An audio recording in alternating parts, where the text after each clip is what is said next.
So what do you do when your co-parent does not want to co-parent?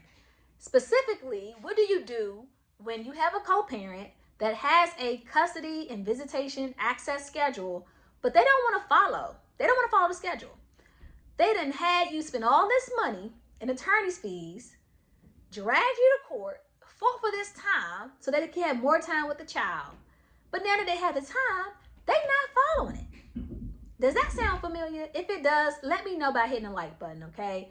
I can't tell you how many times I've spoken to clients where they've come to me and they say, Ms. Conway, my co-parent, they took me to court, they asked for this time, but now they're not picking up the child.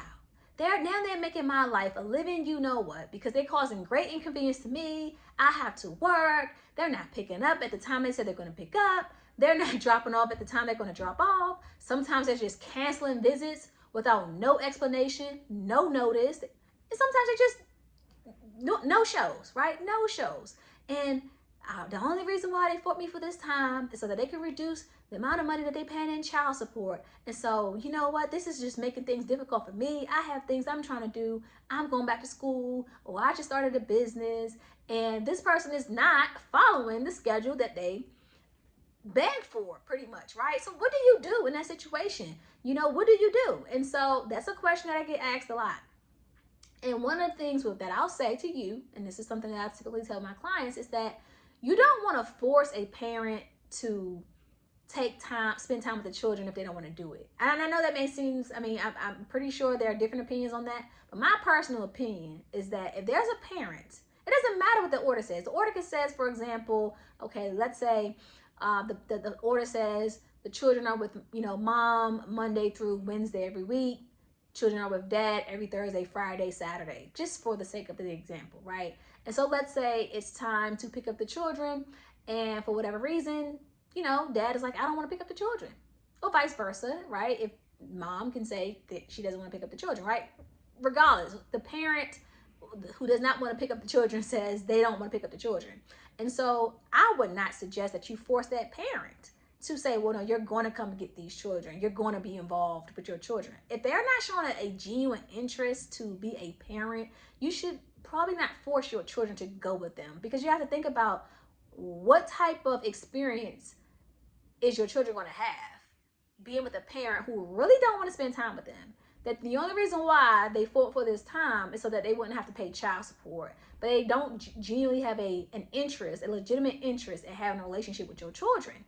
Think about that. We've heard stories, and not to put fear in anyone, but we've all heard stories of the parent who really did not want to be a parent and ended up abusing the children or neglecting the children or just abandoning the children, leave the children home alone, and they're gone for hours, and they come back, children haven't had any food. And these are cases that I've experienced just in my line of work as a family law attorney, where my clients will come to me and they'll tell me this.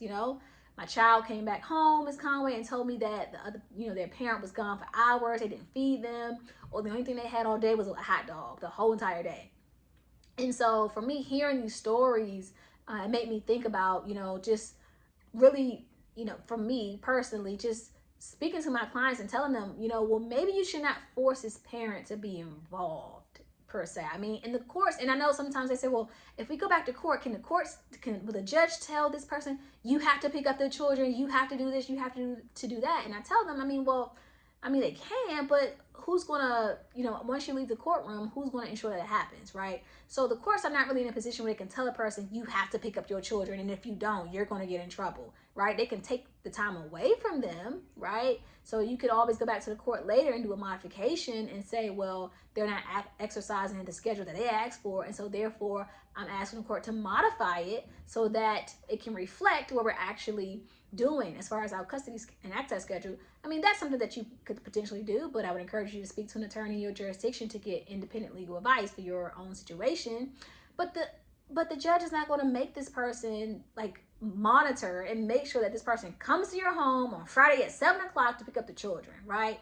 And so as a parent, I would not force my co-parent to be involved in my child's life if they really did not want to be in my child's life and they had no genuine interest in being in my child's life. And the only reason why they asked for that time was so that they wouldn't have to pay child support. Because that's putting your child in a dangerous situation.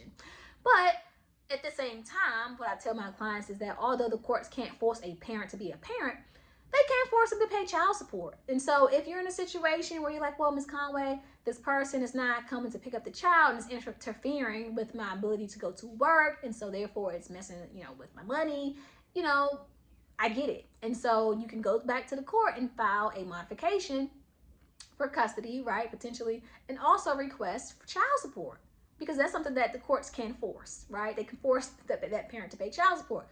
I mean, I know there's a whole, with that being said, though, there are certain things that can take place, even if you have a child support award where people, don't pay and it goes into arrearages and all of that. But that's a whole different scenario and subject, and I can talk about that in another video. But for the purposes of this video, what I'm trying to convey is that if you are in a situation and you have a co-parent that has fought you for time, but it was in a sincere request, it was just so that they can lower their child support, then I would not suggest that you force your children to go with that parent. I would not suggest that, okay? That's just my personal opinion, so take it for whatever it is.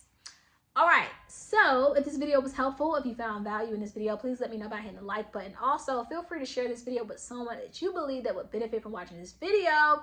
If you have not subscribed to the channel, what are you waiting for? Go ahead and subscribe to the channel, join the community. Over here in this community, I love to make content that's helpful to those who find themselves co-parenting, whether that's co-parenting with a narcissist or just co-parenting in general. I also like to make content that is helpful for those who are rebuilding their life post-breakup, post-divorce. And so if you are interested in any of those subjects, please stay tuned for more content. Turn on your post notifications so you'll be alerted when I post new videos. And until next time, be blessed, stay blessed, same thing. I just like to say it twice, and I will see you guys soon in the next video. Take care.